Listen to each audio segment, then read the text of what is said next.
Drop me into a paraglide. I would love to take you paragliding. You should totally do that. You should come out to Oregon. We'd love to have you. I have a whole I've got to take care here. of my shadow shit first, man. Oh yeah, so you watched the video. I did indeed. What'd you think of that? I thought it's a very important. I mean, you're making a very, very important point, and we can get into how I understand this theoretically, how I understand it personally, how I understand it from a clinical perspective. But I'll simply say you're making a very important point, friend. Okay, thank you. I really appreciate that. So I just want to, let's drop in here.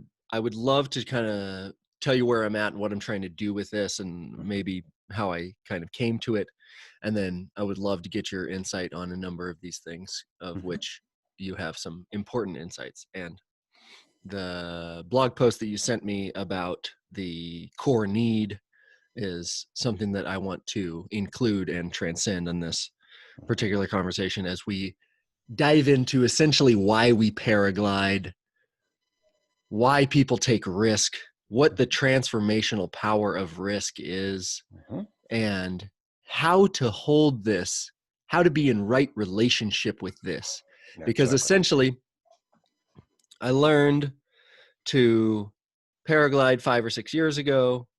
I've been all over the world, but this new sport was nested on top of me being a professional highliner. And that was built on top of me being a professional skier, which was built on top of me being a kid who could do a backflip off of a curb, and was built on top of me being a young kid who would literally jump off of cliffs and hug his arms around trees to catch himself in trees. And I could do flips off of cliffs into water, and I could build bike jumps. And I used to line the kids up in my neighborhood, and they would lay down on their backs and I would jump over them with a bike. Like all this stuff, right? It's just like my whole life. People are like, oh, how'd you get into paragliding? I was like, I was never not a paraglider. I just didn't have the glider. Right. So it's like, I've kind of been doing this for a long time. And as I've grown older, I've started down this path of healing myself, dealing with my relationship with my parents, dealing with my relationship to my peers, to my partners, to my work, to my money, to my worthiness. Amen. To all of this shit. And it's made me see some of the reasons that I paraglide other than I love it, other than it's so fun. Yes. Of like, the other night, like at this point, I'm a expert paraglider. And the other night there's a group of students on launch, and I can just feel like it's so salient for me. The competence hierarchy is so salient for me. Like there's beginners around, and it's so salient for me. Like I feel that viscerally, and I feel it, like I feel its effect on my behavior, that I want to swoop, and I want to top land, and I want to and I luckily at this point in my life, I can kind of see that. I can kind of see that. And it also goes the other way around. Like when I go to France and I see some of the big dogs, like some of the real, like long-standing professionals, the competence hierarchy is so salient for me.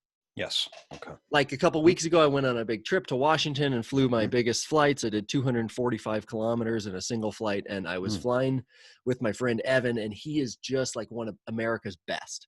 Okay. And that competence hierarchy is so salient for me. I'm like so keenly observant of what he's doing, where he's flying, how he's doing it. I'm just trying to soak it up. Right.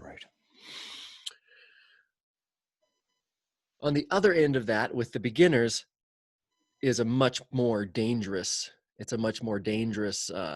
part of that hierarchy for me. And it's very real. I can like feel it and I can notice it. And I didn't always notice those things, as a young skier. Some of my favorite configurations were if the ski resort would build the biggest jumps on the mountain right under the chairlift. That's my preferred way to go off of a huge jump backwards. Is in front of a crowd. An audience. Yeah. And as I've grown up, there's like I have had to wrestle with and shake off this notion that I'm just a show off. That I only do it just to show off, that I'm only cocky, right? Like as a kid, I was just like accused of being cocky, and I really like swallowed it in an unhealthy way. And now as a man, I want to be able to harness the positive part of being inspirational, and by participating in things that are fucking incredible, and like it's just such a amazing fact that humans can even do this shit. It's like walking across a slack line that is a mile long is just unfathomable for what humans can do. Amen. And when I see my friends do it, I'm just like humbled to pieces. Like I'm like moved to tears that I'm like, wow, what an incredible feat of humanity that we can put this thing up, that we can walk it. And then to step onto that and for myself to walk across it is like, you know, it can't all come from showing off. Like that's just not all my motivations. And so absolutely. One of the things that I'm wrestling with now is like, what are our motivations to paraglide? And especially externally, you know, the other night I watched a near fatal accident with a friend of mine who's a combat vet, and he got into paragliding. I taught him how to paraglide. And, you know, one of the things that he says was there was something that came alive in me in combat that has never been alive since. And when I found paragliding, it saved my life, because, you know, it's a very common PTSD quasi. What is my relationship to wartime? Of course. Yeah. So, and you know, it's true. That's a very salient thing. And I think a lot of us, even though we don't have PTSD or wartime combat experiences, there's something that comes alive for us completely, that once that comes alive, our tolerance to the level of stimulation goes kind of through the roof.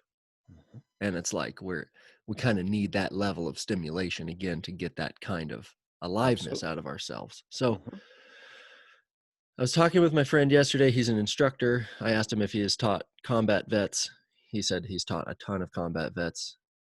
They have recreational budgets, and a lot of them are learning how to paraglide or fly paramotors. And he says he's actually a pharmacist as well, lifelong pharmacist. And he says, yeah, it's good medicine. I said, absolutely, it's good medicine. But we all know that you can abuse drugs. You can take the whole bottle. And so one of the things that I'm really inquiring right now is, how can I use paragliding as the best medicine for my soul? How can I encourage people, my community, the entire sport, to use it as good medicine, and to not snort it, and to not inject it intravenously? Because I have tried to inject it intravenously, and the high is so high. And I've also crashed my paraglider moments after. So I've seen the dark side of all these motivations. Like I say all this stuff, like being the guy that's crashed it, having ill motivations. I have shown off and crashed. I have, you know, like all of the stuff that I warn people against is all stuff that I've done. My soapbox is very short here. And so, you know, I want this to be the best medicine. And I also, you know, one point that I made to Kyle last night, the pharmacist, was I said, how do we encourage people, if they're going to take the medicine, how do we encourage them to bring their placebo? How do we encourage them to show up with a ripeness for the healing, right? Like if it's good medicine and it's going to feed your soul, then how do you show up as the person ready to be transformed? And how do we encourage people to maybe look at it like that? So I think I would love to hear from you how all of this kind of lands, as well as no pun intended. How with us all crash lands under a reserve parachute. I think we might be able to sort it out for a safe landing. We can land it right into the unified theory, I think. So. Yeah. Okay. And also, like, I would love to nest this inside of the core need. I think that that's something that's really salient for me. So right. All right, brother. So yeah, let's break out some of the key pieces that we're going to need, okay, to sort this out. So I think you're asking great questions. All right, let's go to your clip. So hopefully people saw the one you sent to me. All right. and talked about sort of, well, what are the authentic motivations, all right, that will drive paragliding, all right? And I'm gonna talk to you about from the bottom and from the top authentic motivations, all right? And then I'm gonna talk to you about secondary or compensatory motivations, all right? All right, and we're gonna sort those out. And hopefully we're gonna have people, how do you get the right primary motivations, top and bottom? And how do you hold and are aware of these secondary defensive motivations? Okay, because they can lead to some blindness. So for example, are you doing it for your dad? Okay, are you here to present, hey, I want to prove something to the audience, to the dad. I have a performance motive so that I get affirmation, okay, about what I am worth. All right, that's a performance motive, okay, which is different than a core mastery motive of the experience. Okay, so it's a secondary thing. All right, so let's talk it through and help us understand what exactly it is. So at the basics of let's just start with the basics. Why do people engage in risk-taking behavior? Okay, risk-taking behavior is very arousing, first off, by definition. It activates sympathetic systems and floods the adrenal system, okay, and energizes the shit out of your mentation, meaning your perceptions, your sensations, all of that, okay? And there are two basic structures around that, which is the approach, excitement, and desire, and the terrified horror of avoidance, okay? Mm-hmm. So you can get active in two fundamentally different ways, mm-hmm. All right? You get active if somebody's breaking into your fucking house, is going to rape and kill you. Oh my fucking God, okay? All right. You get active, you fall in love with somebody and they love you back. You'll get active that way. Okay. Yeah. Paragliding, as you describe that, it sounds like I'm like balanced right in the middle of that. That's like, I'm like, this is so awesome. Don't die. This is so awesome. Don't die. Exactly. Well, that's we'll talk a little bit about why the arousal system starts to overlap with lots of different elements. Okay. And if you tied somebody up and were like, all right, I'm going to throw you off as a paragliding, it would be that, oh my God, I'm going to die. And this is unbelievably horrible. I have no control over it. It'd be the worst, falling out of a fucking plane. That'd just be horrifying. That'd be it. So there are key dynamics about control, about a sense of mastery, about where the line is, why there's overlap, but it's an energizing arousal. Mm-hmm. Okay. So now let's take that and then let's talk about there's temperamental differences, okay, meaning people have, they have behavioral genetic tendencies, and then they develop in certain ways as to whether or not they seek out that arousal space, okay? And it is a facet of what's called extroversion. Extroversion is this broad temperamental tendency to be socially engaged, to have positive affect, and to have sensation seeking, okay? I want experiences. All right. And then I want experiences. And do I want them to be risky? Okay. So that's a temperament. It's called sensation seeking. All right. And basically what you can imagine is if you're plugged in, you need a dopamine as a reward stimulus. Okay. That activates you and tells you, hey, this is fun. It gets you oriented, gets you desired. You get a dopamine, release. All right. And if you have receptors that are like, yeah, bring me that shit. Okay. Then all of a sudden, the phenomenological experience of that is energy and desire. Mm-hmm. Okay. All right. And people differ tremendously on their dispositions as to how much stimulus they need to find that to be rewarding. Mm-hmm. So there are a lot of people that are not sensation seekers at all that would be like, I can't even fathom why the fuck anyone would ever do any of that. Mm-hmm. I don't even want to go to a party because it overloads me. Mm. Okay. All right. So we're talking the basic biopsychological reward architecture. There's a dimension of sensation seeking. This is the bottom up as to whether or not people are going to find the phenomenological reward to generally be pleasant and seek more of it, or be completely overloaded and be like, I fucking hate that. Does that make sense? Totally. Okay. Yeah. All right. You're describing this, and I'm kind of like placing myself in this hierarchy. I was like, oh yeah, I like the strong stuff. I definitely like the strong stuff. Right. Yeah. Give me a double. No ice. Right. Okay. Then we can talk more. John Vervaeke and I did a 2-part series on the 11th problem of consciousness. We were talking about the higher order experiences, transcendental experiences of consciousness. Okay. And life and death experiences, okay, things that remind you whether or not you are alive. If people get in car accidents or anything that reminds people that they live on often a knife edge of life and death, okay, will transform the self-world relationship potentially. Okay. Like, in other words, what am I? What's my purpose? How vulnerable am I? On the one hand, this can break bad and be like, oh my God, I'm fragile. I could die at any fucking minute. Yeah. Okay. It can also break good in relationship to, oh, I have a place in the cosmos and I can come to peace with that. Okay. And so all of a sudden, if you're not afraid to die, then you're not afraid to live. Okay. And that's what it sort of will open up when people and be like, oh my God, I can now appreciate, I'm so thankful for what I have. I can put my life in context and I can drop away a lot of the basic existential fears of a defense and be essentially at peace with the idea that I will die. But in being at peace with that, I can now open up my life. Mm-hmm. Does that make sense? Yep. Okay. So this is a top-down, transcendent self-world grip relation that's more cognitive, but it's also intuitive at your phenomenological level. It is the way you position yourself in relationship to the world. Mm-hmm. Okay. So we go into paragliding, which is a life and death. I mean, you're rolling the dice at some level, right? You're putting yourself there, and it's unbelievably primed for organizing. You know, we have a fundamental, you know, our ancestors were fucking hanging out in trees. Falling out of a goddamn tree, right, is an archetypal fear. Okay. In other words, falling from heights. That's why one of this great phobias is falling from heights. We are primed to experience that as an unbelievably intense bottom up. Mm-hmm. Okay. So you have an unbelievably intense bottom up that's on the edge of danger and mastery. If you can master it, oh my God, isn't that so goddamn cool? We learned how to fly and survive. Okay. So you have that whole thing. And you have this potential for an existential awareness of life and death. Yeah. Okay.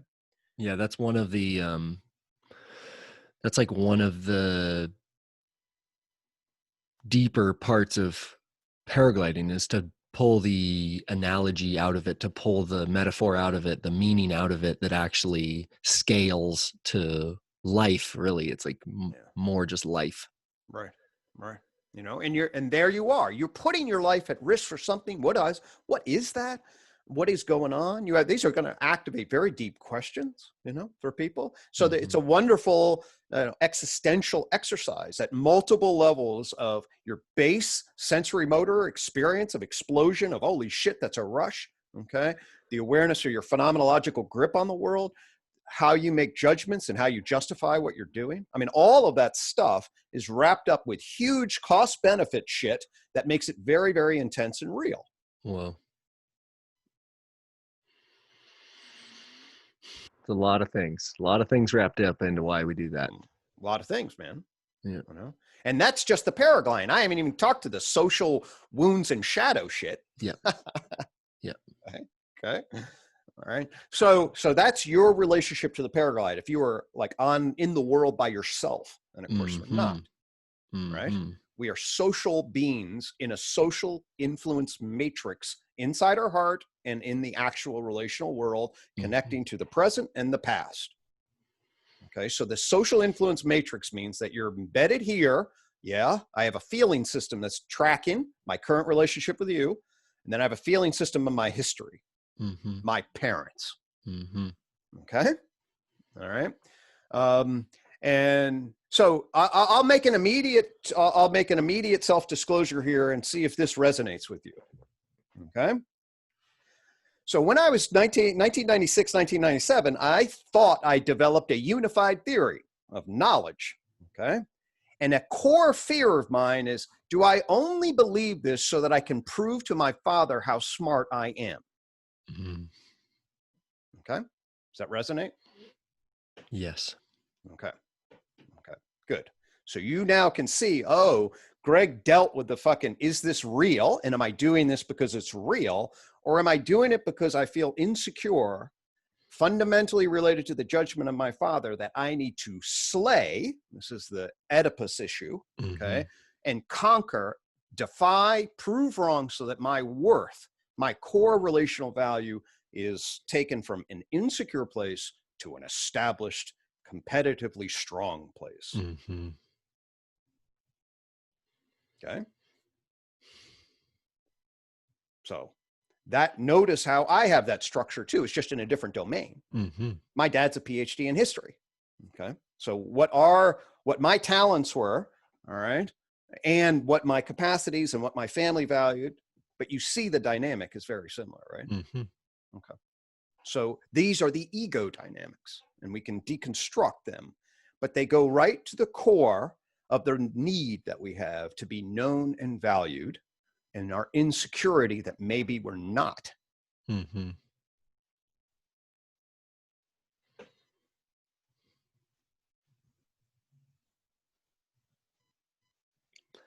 And this is a motivation that being unseen can drive, like from my perspective, Mm-hmm. this could drive me to just push and push and push and push and push. Completely. Like, and when I say push, I mean like more dangerous, lower to the ground, more advanced acrobatics, more advanced gliders. There's a number of different ways to up the ante in paragliding. And I'd say in your case, that has you just become a workaholic. And Yep. Yeah. Absolutely. We'll use an example, and I don't mean to be political about this, but you like to use him because everybody knows him, and everybody, Trump. Okay. Mm-hmm. What is Trump doing? All right. Mm-hmm. Trump's a classic narcissistic algorithm. That's what he is if you love me, I love you back. If you don't, I will assault you and put myself on top. And my whole goal is I'm just going to feed through my psychology. I'm good. You're bad if you're against me. You're good if you're with me. That's Mm-hmm. it. Mm-hmm. Okay. It's called the blue line. All right. The blue line on the matrix is the vertical power line. Mm-hmm. All right. And he had an unbelievably hard ass father. All right. And he structured his entire psychology to prove to his father, based on his economic achievement outcomes, that he would be the best. Mm-hmm. Okay. In whatever money and business and influence and attention, that's what he would be. Okay. Now, you might love Trump, you might hate him, whatever, but there it is. And one thing we can know about Trump is that he doesn't know his heart very well. Mm-mm. Okay. He's got all these blinders on. In fact, he's been asked, hey, why don't you ever stop and think? He's like, I would never look inside myself. I might not like what I see. Yeah. That's what he said. That's a direct quote from Trump. It's like, I would never look. What if I didn't like what I mean, he's so out here that he's like, yeah, actually. So, okay, I guess you're not a follower of Socrates and the examined life then, it's like, okay. So, Yeah. So does that get you in trouble? I mean, I'm a clinician. All right. What do I deal with? Is people who are committed to certain versions of reality that they get in a Buddhist level, they get the parasitic mind gets attached to. Yeah. Okay. Because there's a part of them that drives to it. They get addicted to it. They have to see themselves a particular way. And then they have all these aversions. Oh my God. All this raises dissonance and fear. And they're terrified about that. And their entire life is forcing the box into this version of reality. There's no flexibility. It's rigid. And then if you get bumped, which almost life always does, and you can't be flexible, okay, fuck, you're in deep trouble, right? Mm-hmm. Well, now put it in a life and death situation where some people are looking up at you and are you going to take risks? And all of a sudden you get your activated notion of, well, shit, here's my chance to rank competently, to show dominance of the people beneath me and to challenge the ones above me. That's a crystal clear social comparison you were talking about, that fucking competence hierarchy, right? And that activates that ego shit. And I'm like, where am I on a relational value? I'm beneath you little bastards, but I can show how far above you I am, right? Or if I'm like, God, these are the best guys, I can challenge the best fuckers, okay? Because I have to be as absolute best as I can be. So I will push every fucking limit. Well, be fucking careful if you're 1,000 feet above the planet. Yeah, it's crazy how what you're talking about there, like I feel it like in my hands. Like it's my hands that just want to pull on the brakes so hard. I just like want to do like dramatic. I want to do dramatic things. Yeah. Well, I mean, John Vervaeke knows, and I have my own path through this, but, as a modern cognitive science, it's called embodied cognition, right? Actually, so if you're in that animalistic dominance, you feel it as I just even talk about it.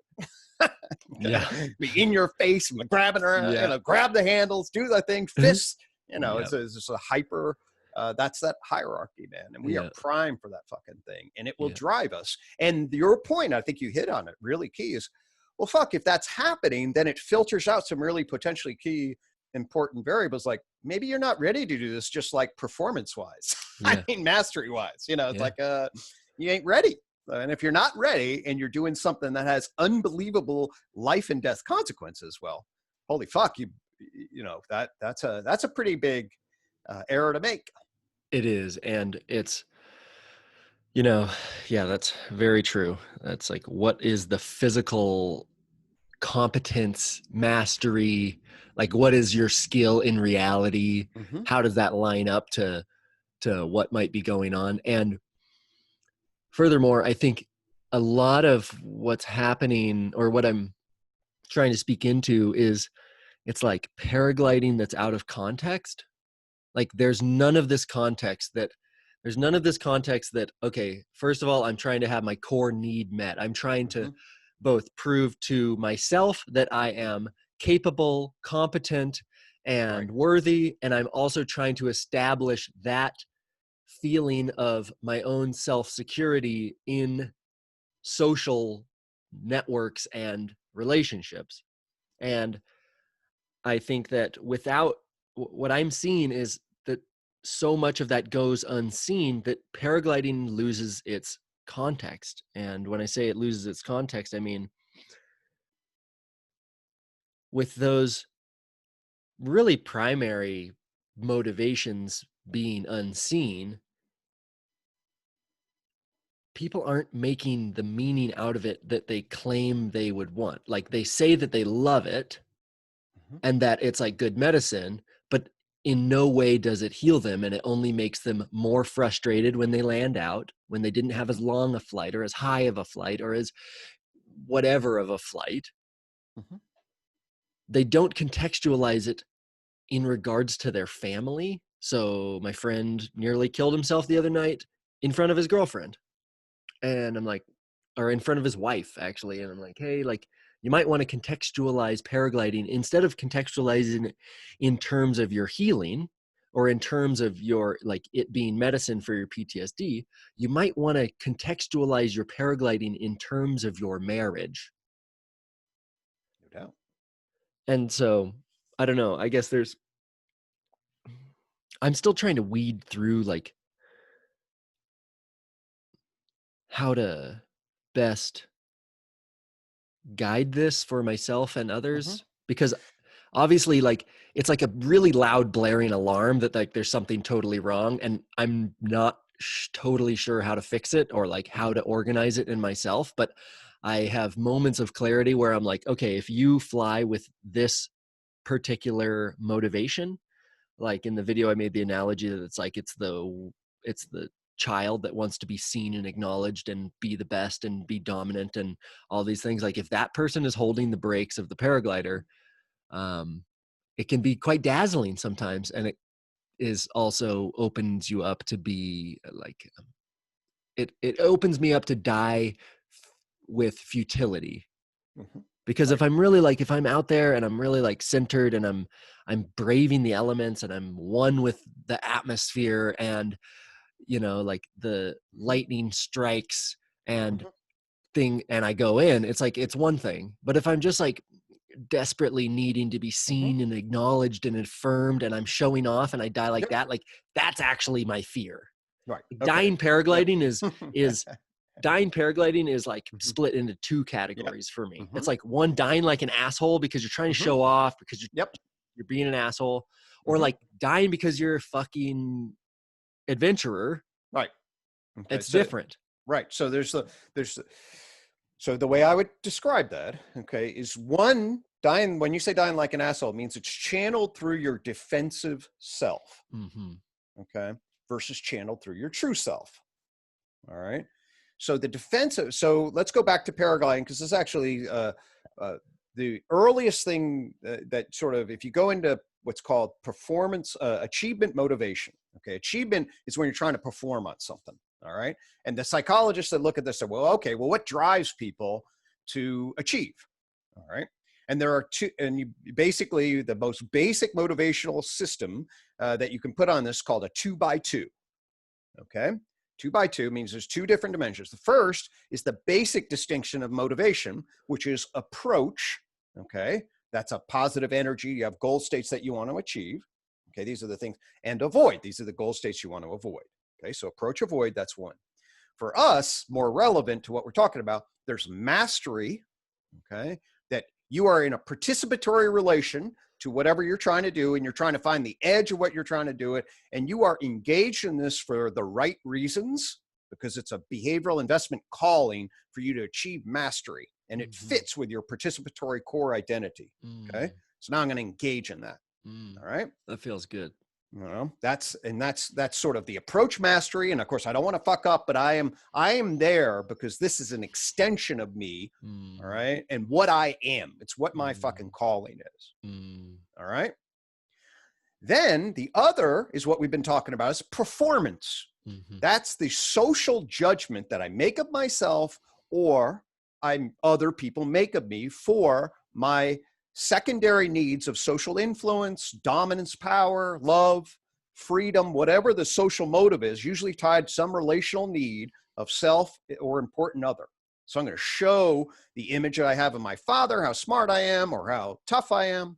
Or I'm going to show my girlfriend. I'm going to show those little guys down there, the newbies who don't know how to do it, how kick-ass I am. Okay, those are performance motives. All right, where the issue isn't the engagement; it's whether or not you marked on a ranking scale how high you mark so that you feel gratified. Okay. Now, and those things are, we build a defensive self, which is the idea of, oh shit, we're going to get judged by other people. It's a competitive world. We may not get our core needs met. Okay. So what we do is we build a false or defensive self to try to meet the other needs of the world. Right. And many people, this is Carl Rogers and several other, Winnicott, other theorists have had this insight. It's like, well, fuck, a lot of people go through their lives with a public face out here. Okay. That's really a defensive self that you're trying to soak up praise and avoid condemnation and judgment. And that's their primary motive. But guess what? They feel completely empty inside. They feel at their core like assholes. They don't feel real. And you can understand why, because actually all of their life is contingent upon what other people think. And they're trying to get the jolt of affirmation in relationship to that.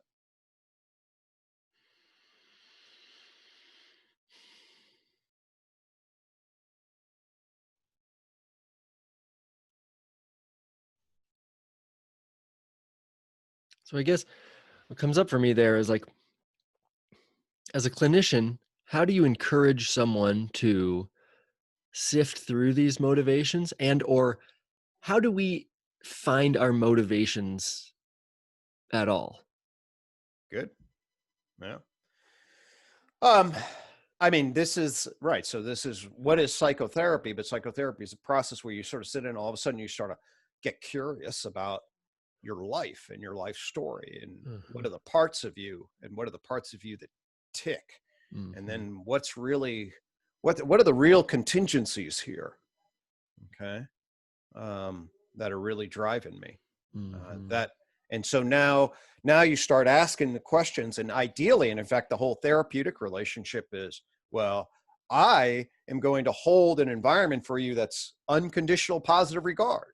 Why? Because I'm not going to judge any part of you. That's the Rogers idea, is I will mirror you somebody that simply values you.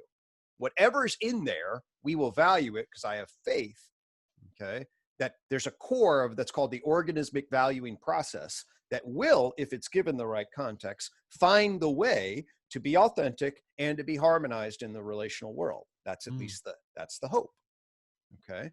But you go to therapy to learn the ways in which you were traumatized and wounded, both little t traumas, big T traumas, fantasies, wishes that weren't fulfilled, jolts of enjoyment, okay? And then how did those things structure your then need to be a particular way, create a judgmental self of, oh my God, to be okay, to be loved, to be powerful, I have to be this way, regardless of what I actually am. Okay. And so then you start to tell the stories of the various traumas and injuries and fantasies. And with that, you start to realize, oh, that drove that and that part of me. And wait a minute, actually, that is part of me. That was whatever that organismic valuing process is, like eventually it's like, this is not about my fucking ego. I built a unified theory simply because I know it, I feel it, and I am it. It just is not, I don't give a fuck about what anybody else thinks. It's done with that. Okay. And it's still there. It's like, oh, okay, well, that's a different kind of thing. Right. Yeah. I think there's a lot of, there's a lot of resistance to taking off the mask that is the defensive motivations. There's a lot of ego. There's a lot of resistance to trying our best to face our real motivations, because this sport is, I don't know, I'd probably say something on the order of like 95% men.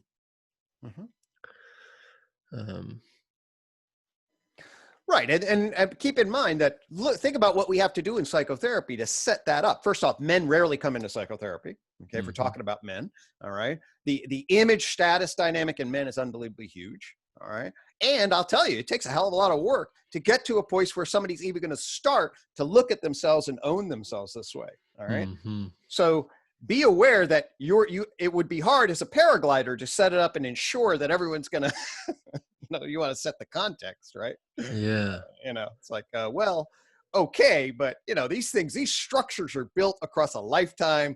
People they're totally organized. They may come to paragliding because it's a defense, right?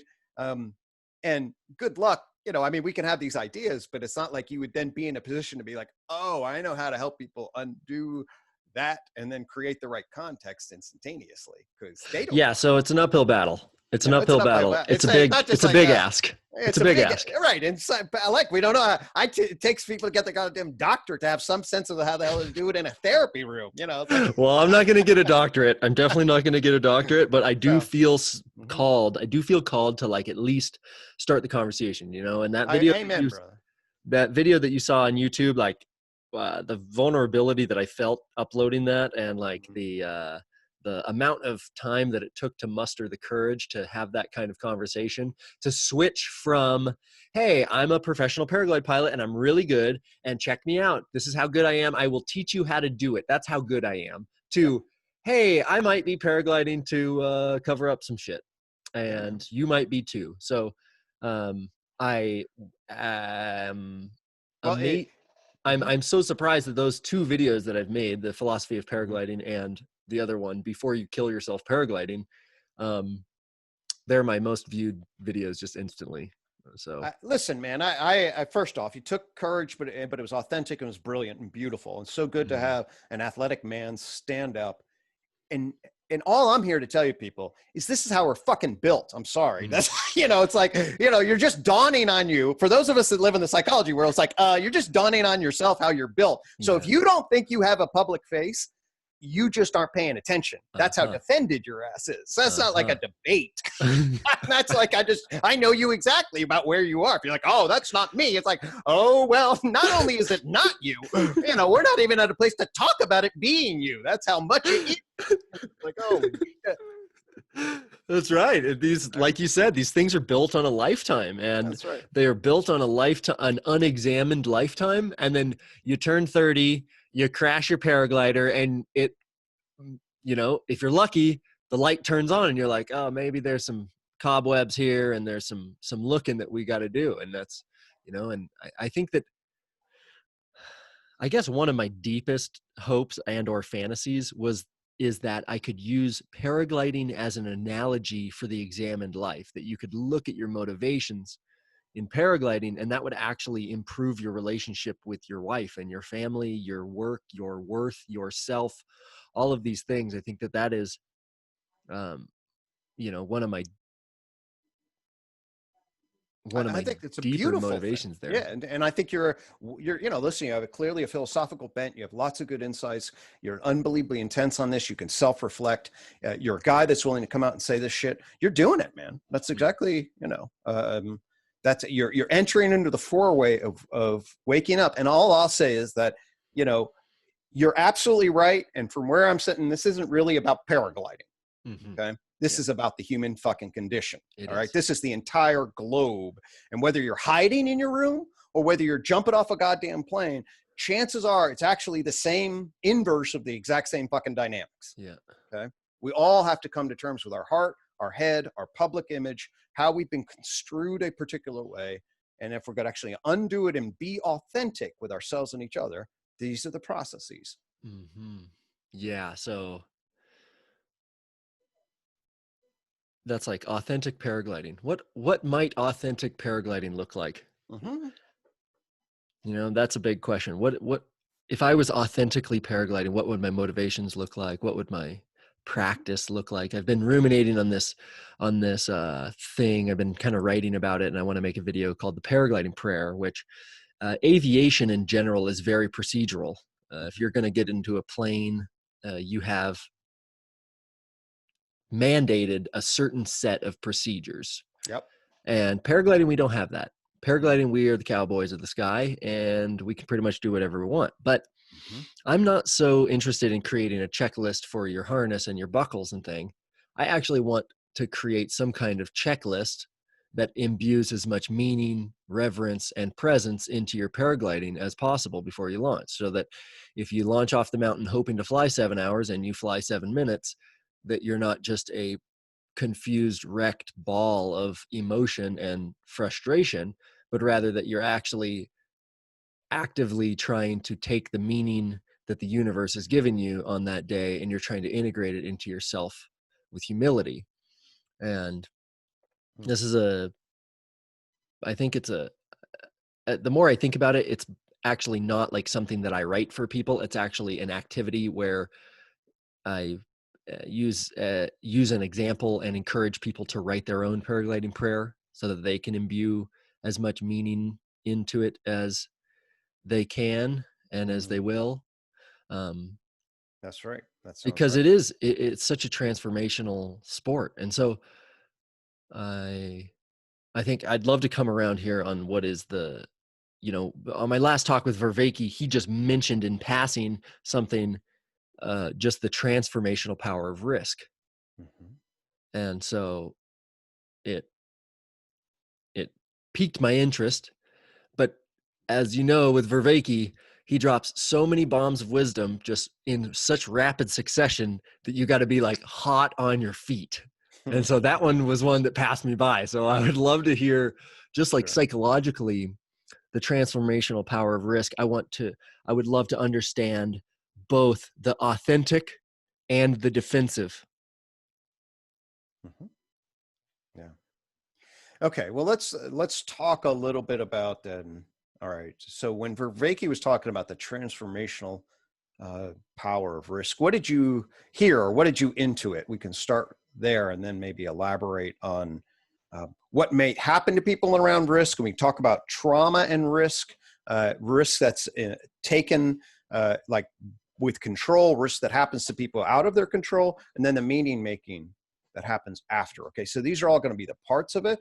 And then if it's aligned right, all right, the parts are aligned right, then it's be a positive growth promoting transformation generally. But so when you heard Vervaeke say that and it sort of passed you by, what did you wonder, what came to mind in relationship to maybe what was going on? Yeah, well, I mean, I think that the place that it took me is just to my own life and how it's been transformed through risk. And essentially when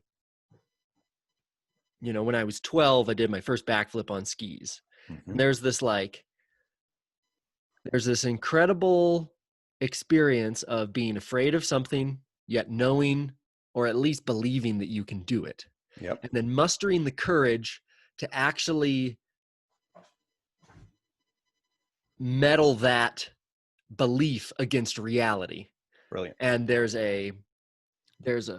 there's such a time-bound nature to it in skiing. Mm-hmm. So in skiing, it's like, I'm afraid of it. I'm going at the jump. Am I going to do it? Am I going to do it? 3, 2, 1, you get your chance right there. If you don't do it off of the takeoff of the jump, then you're not going to do it.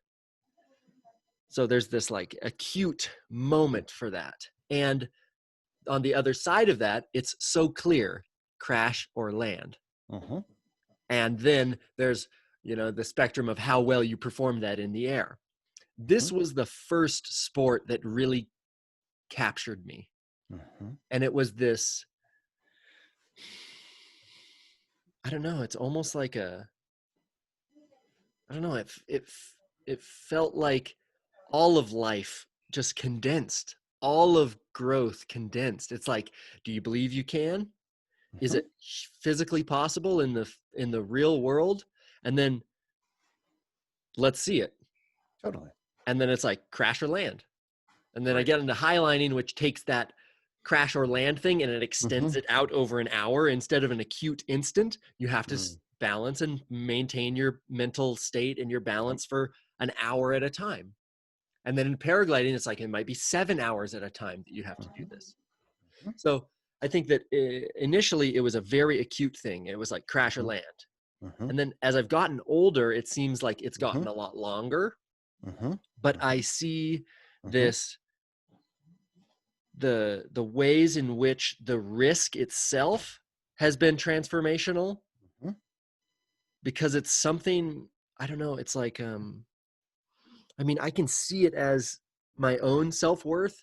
I can see both as we talk about this, I can see the 19-year-old self who was both pleased at his own performance and also pleased that his friends and peers and onlookers were like, holy shit.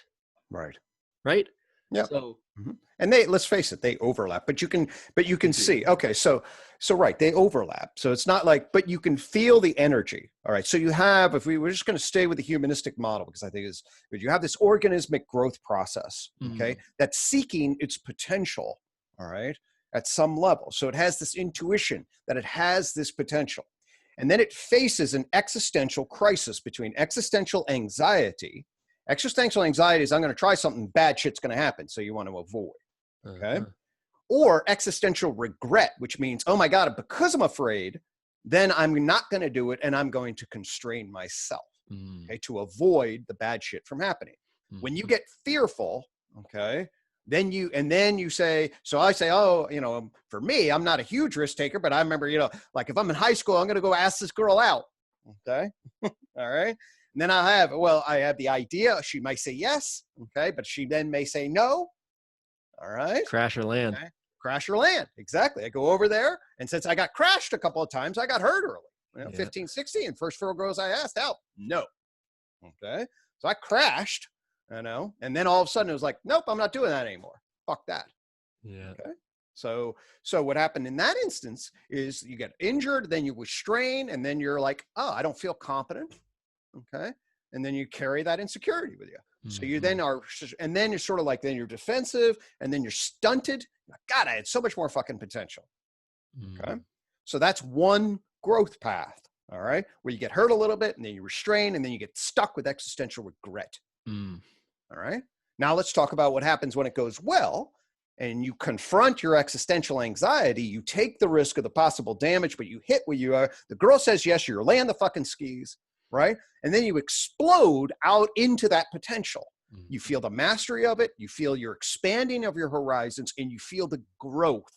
You feel the growth that brings you alive. The investment system then just expands. You have just pressed the chaos boundary out and expanded what you are. I can be bigger.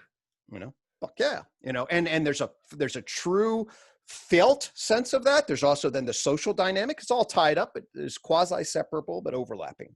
Okay. So that's the performance dynamic, the mastery dynamic.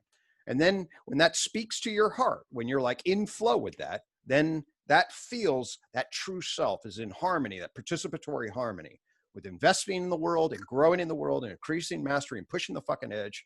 That's what, we're built to feel super fucking alive when that happens. So you overcome risk and achieve what, super hard to achieve. and risk yourself and everybody else is watching, that's the pinnacle of both of achievement, motivation, mastery, and of course, then you're authentically loved for it. You won the fucking Super Bowl, blah, blah, blah, or, you know, won the paragliding. I'm the best in the fucking, I mean, that's why people come off of that thing and they're just, you know, it's the dopamine's racing through that thing. It's just like, Jesus, is this what it means to be alive? Mm-hmm.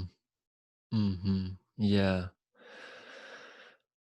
And that's where we both find ourselves and can lose ourselves, it seems, because what you're talking about is a very powerful drug. That's really good medicine. That's really good medicine to feel like I have achieved something, that I've earned something, that I am masterful, that I have mitigated my risks, that I have acknowledged my vulnerability and still with courage stepped into the sky. I have faced it, and I have made investments in skill. I have made decisions, and the effect of these is this feeling. It's an emotional response, and it's an emotional response that is hard to compare in other. It's hard to get. It's not an easy thing to get. And so when we get it, that's you know, it's quite, you know, like, I don't know, is it heroin? I think that's probably heroinish. I think it's, I mean, you know, we are built to want that. Okay. So that, I mean, that's what you seek. I mean, those are the moments, you know, of success. I mean, that's what we're built in to find. Status success, mastery success, overcoming what you are, growth success. I mean, those are moments of champions. Yeah. And I guess what I'm trying to contextualize is like, I still want to honor the part of myself that wants that and earns that and deserves that. Amen. Right? Right. It's like, that's a beautiful thing. That's like, I want the authentic part of myself to be the person pulling the strings on the glider.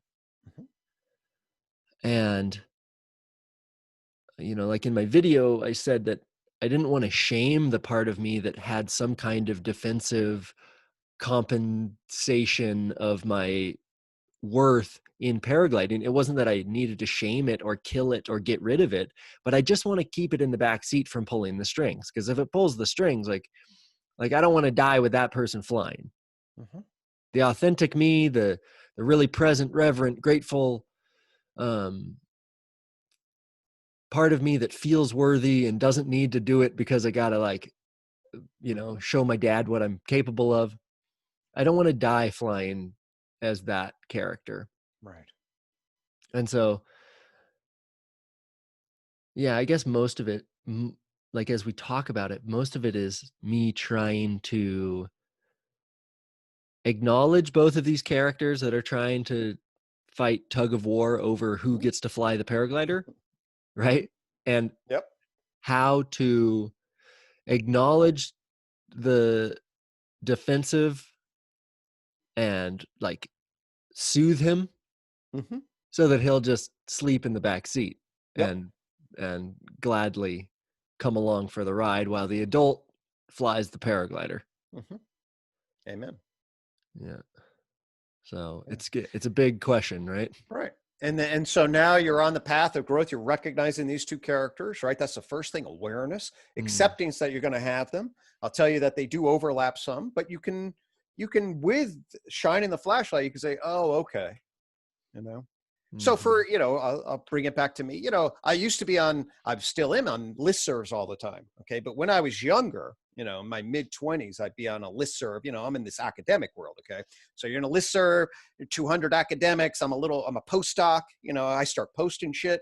And then as soon as somebody criticizes me, okay, when I'm in that place, it's like, oh shit. All right, here we go. I'm bringing it, man. I'm going to study this. I'm going to research this. I'm going to analyze your ass. I'm going to checkmate your ass, you know, or if he gets me, then it's like, okay, I'm going to defend and blah, blah, blah. It's this game I am fucking playing. All right.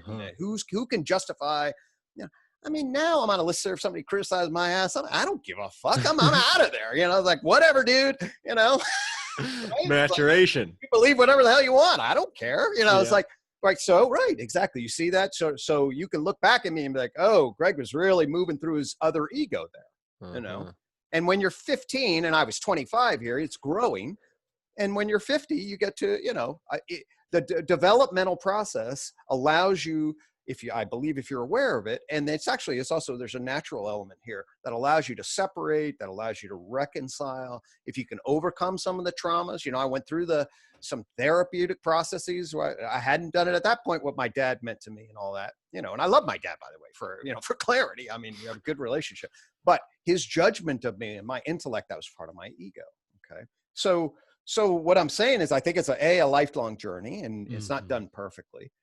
But so it's not like a simple, easy problem for everybody. Just do this checklist and now you're clean. I mean, that's it, right? But it is, these are the principles and processes, and this is a frame for understanding it. And now you can shine the flashlight on your unique journey and then see what it is that's more true you and more defensive you, and channel that stuff to more true you. I love that. I love that. And I love what you said about it being a lifelong journey. I've the words that I've used are paragliding as a practice. It's just a practice. It's like, it's a flashlight. It's one of the flashlights. It's a tool for transformation. It's not a just add water. Right. And this is such a general principle. I'll say it here. People want their mental health problems to be well-defined problems that have little checklist recipes. Take a pill, do these 5 things, right? The vast majority of the fucking time, they're ill-defined, dynamic, complex problems. Okay. Which means by definition, if they were simple little linear problems, you'd fix them and blah, blah, blah. The nature of them is that they're multifaceted, developmental, contextual, back and forth. Okay. That the growth journey, that's a journey, not a destination. It's not that simple. You say you locate yourself. That's why it's always become aware and then accept. That's why those are the first 2 things people always like, well, I want to fix this. I want to get rid of this. I want to get to the end. It's like, stop. Okay, you're already trying to checklist this thing, and good luck. If it was checklist, they would have, it would have been. It's a different kind of problem. Yeah. Okay? So it's a journey problem. It's a process problem. It's engagement. It's lifelong. It's all that stuff. These are the kinds of problems that virtually all significant, meaningful mental health dynamics are. Yeah, that's really interesting. We do have, just in our culture at large, we have an addiction, seemingly addiction to fixing, We have, we have to fix everything. And then, the question that we have been so habituated to is, how do we get other people to do blank? Right? Right. Okay, I am clearly healed as a paraglide pilot, and my true authentic self, I just wear this helmet, and it channels my authentic self. But how do we get other paraglide pilots to realize? Yeah. No, the first episode that I recorded with Vervaeke is called The Real Revolution. It's more axiomatic revolution than it is the French Revolution. It's not political. It's a revolution of embodiment. And embodiment is not a decision. It is a practice. Amen. Okay, Gregg. Well, I'm glad you failed me. I was hoping you'd have some really fast answers, some hard rules, some hard checklist. I came here for a checklist. No checklist? Damn it. No checklist, man. Damn it. Sorry.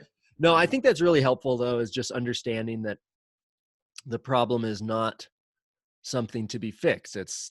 The problem is, in the beginning, it's something to be seen. It's something to be with. It's something to just be with, to look at, to like, why are you trying to surgically remove this part of yourself and throw it out the window? And how can you just get it to sit quietly in the back seat? Yep. Yeah, I like this. Yep. I like this. So awareness, acceptance, and change, active change. So I'm always like, active change is 1/3 of it, and it comes last. I love that. Awareness, acceptance, active change. So it's 3 A's. Okay. And 2/3 of the dynamics are awareness and acceptance. And of course, everyone comes into my clinic room wanting active change right now, and And that's, and indeed the psychopharmacology, not to get down on them, but our whole model of medicine and doctoring and everything else is just, oh, I'm here to efficiently make you better, and it's my job as your doctor. So we create this model that there are these quick fixes, or so you take these steps and you do this. It's trying to create a well-defined solution to actually completely ill-defined problems. I mean, people are coming in, their whole system's all complicated. Okay. I mean, it's like trying to fix pollution. It's like, oh, solve the problem of pollution. Yeah, actually, pollution's all these 6 other things. What the hell do you actually mean? And then how are you going to live? And then what can you do about it? Right. And it's like, well, your mind's all polluted. Well, let's at least understand what the hell it is and sit with it, and trust me, it's going to be a little polluted. That's the nature of living. And now maybe we can figure out how to live more cleanly. But. Yeah, I love this. This has been a great conversation, and I think it has reinforced my intuition. And my intuition is that this is not something that you can take a pill for. Although if you do have a pill for that, then you let me know. The paragliding pill. Maybe I should stop focusing on the paragliding prayer and start exploring the paragliding pill. So I'll put my vote for the prayer. But okay. Yeah, so I think my intuition all along was that paragliding is a tool, and if you bring your own placebo to it, if you bring your awareness, your acceptance, your introspection, your willingness to take the mask off and really look inside of you, then the paragliding is the tool and the placebo is what you bring. The paragliding is the pill, it's the medicine. But if you bring the placebo, if you make yourself ripe for healing, if you make yourself willing to look inside, that's when it really can have healing power. And if you're unwilling to look, if you're addicted to the defensive mask, if you only stay there, then you're likely to take the pill as abuse, as drug abuse. You'll just take it and take it and take it, and you'll build up a tolerance to it. You'll build up a tolerance to the excitement, to the thrill, to the risk, to the social reward, and that can lead you to dying like an asshole, as I've referred to it, having your defensive self pull the string so that you're trying to compensate, you're trying to overcompensate, you're trying to make yourself worthy by paragliding to other people or to yourself. And that is a really dangerous rabbit to chase. Amen. Yeah. Brilliantly said. Yeah. I want to be filled up by paragliding, Gregg. I want to, it's like, honestly, it's life, because I'm coming out of the darkest winter of my life, and I'm 2.5 years from a divorce that I was with her for 9 years before that. And so there's just like, to boil all it down, to just like jump way deep into it, I've come to the epiphany that sexual liberation is a feeling. The gratitude, the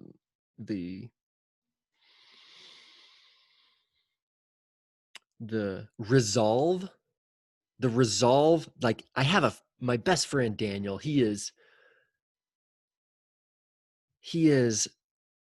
so resolute in his marriage. He is uncertain about his needs, his desires, his fantasies. He is, there's nothing that's really off the table, but like, he has a resolution in his marriage that is, the word that comes to me is necessary. And it's like grounding, and it really contextualizes the rest of everything.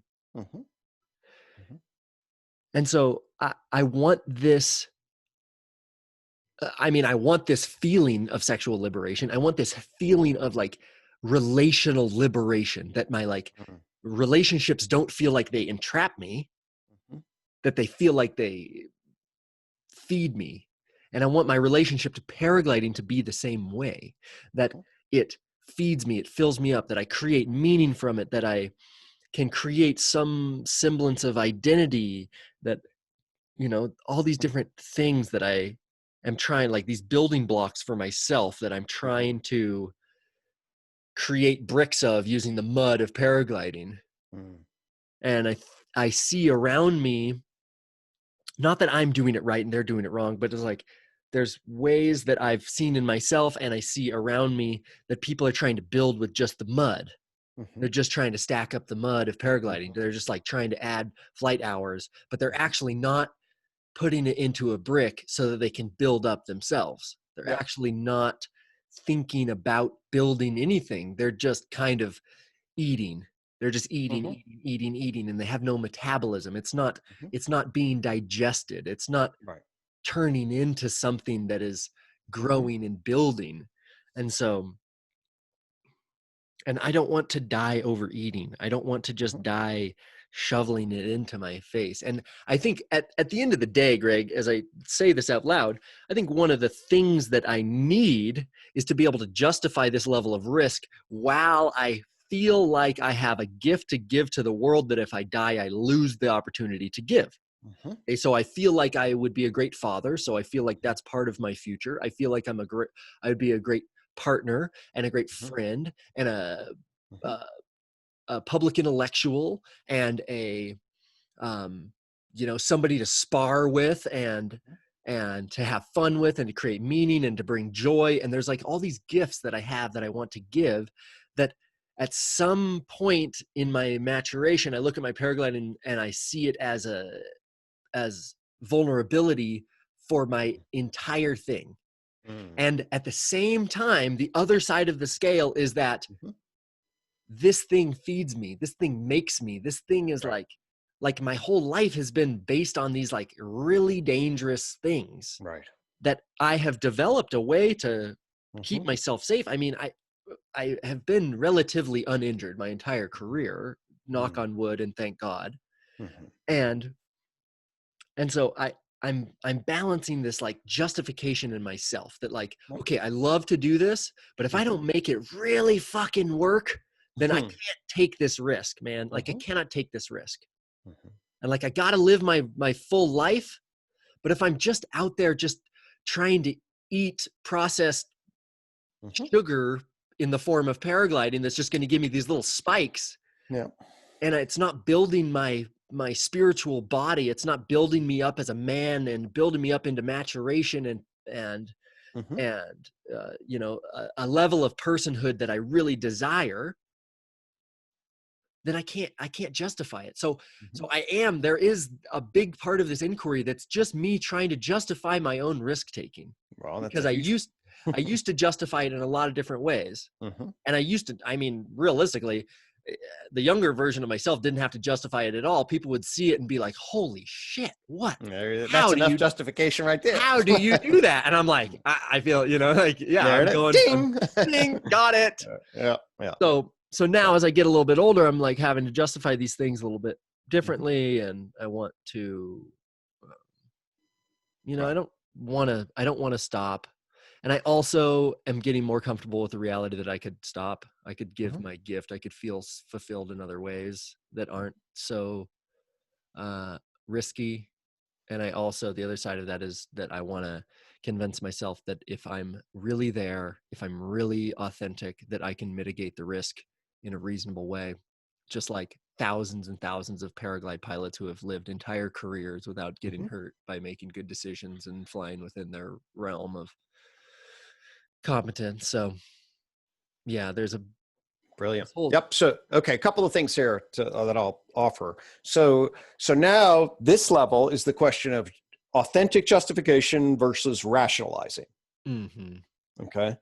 So now what you're aware of is, oh, fuck, am I rationalizing this in a particular way? Meaning that there are these other needs and I'm sort of forcing it a particular way, or is this an authentic alignment with my core self? And you're wondering about that. And that's great to wonder about.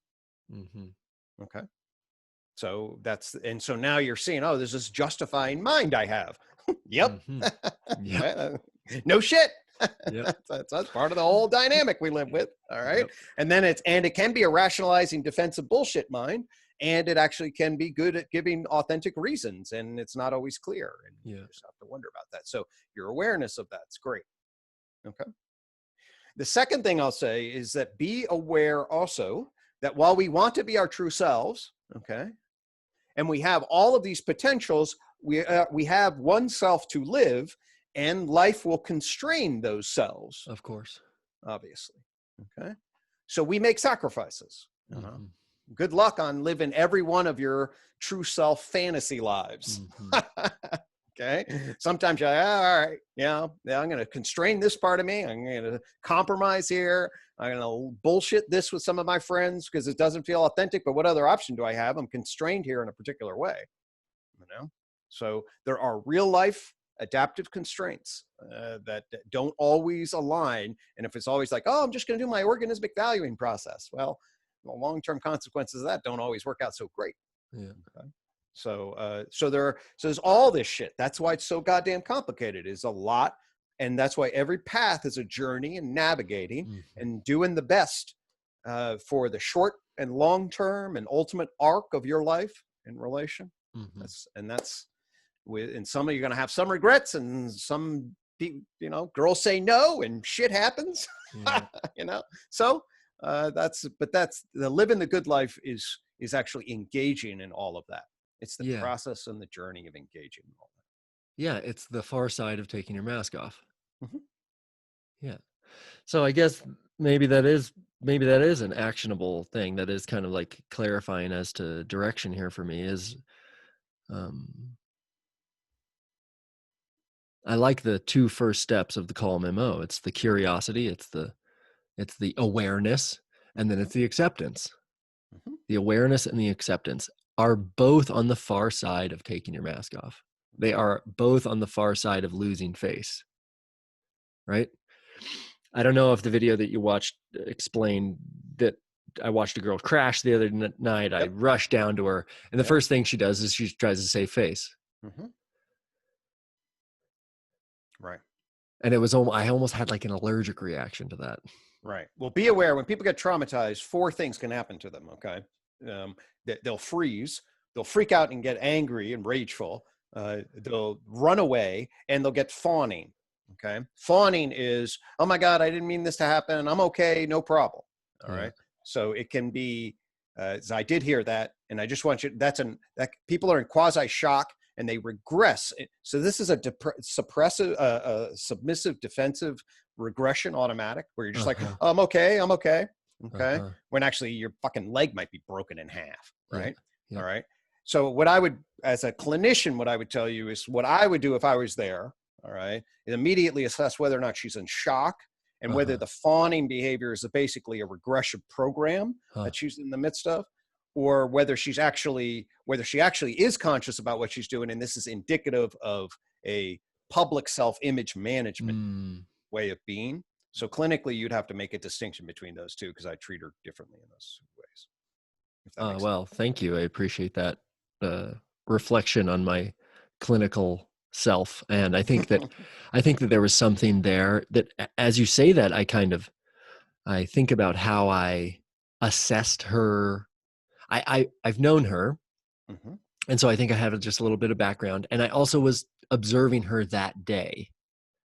And so there was a bit of frustration. There was a bit of like, I could feel that she was trying to save face in the landing zone. She was trying to save face with her frustration that she was. So you had the context of all I did. Yeah. Gotcha. I had some context there. So anyway, that was the thought that popped into my head, that if I were just guiding you, I'd say, well, wonder about this, but yes, then that would make sense if you had the whole context. See, because like any skill, you learn some stuff and you're like, oh, wait. And it's like, well, if you have the right context and you tie it all together, that could be exactly the pattern. Right. But sometimes what looks initially like the pattern turns out to be something different. Yeah. That's important. Well, dude, this has been really good, Greg. This has been really good. I think that I'm feeling some kind of like, get in where I fit in. I feel like as I bridge the podcast with the paragliding and speak directly to the paragliding community, I actually have a lot more effect. Great.